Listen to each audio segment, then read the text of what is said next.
യേശു ഏറ്റവും അധികം വെറുക്കുന്ന ഒരു കാര്യം അത് പാപമാണ്. യേശു ഏറ്റവും അധികം വെറുക്കുന്ന ഒരു കാര്യം അത് പാപമാണ്. പക്ഷെങ്കിൽ യേശു ഏറ്റവും അധികം സ്നേഹിക്കുന്ന ഒരു കാര്യമുണ്ട്. യേശു പാപിയെ സ്നേഹിക്കുന്നവനാണ്. യേശു വെറുക്കുന്ന ഒരു കാര്യമുണ്ട്. യേശു പാപത്തെ വെറുക്കും. പക്ഷെ പാപിയായ നമ്മെ സ്നേഹിച്ച ഒരു കർത്താവുണ്ട്. ആ കർത്താവിന്റെ മുഖത്തേക്ക് നോക്കി ഒന്ന് പറയാമോ? അപ്പാ, അങ്ങേ പോലെ സ്നേഹിച്ചിടാ ആപതില്ല ആർക്കുമേ,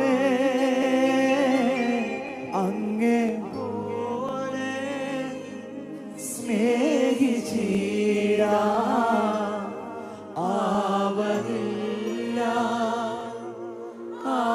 അങ്ങയോട് എനിക്ക് സ്നേഹമാണ് യേശുവേ, സ്നേഹമേ.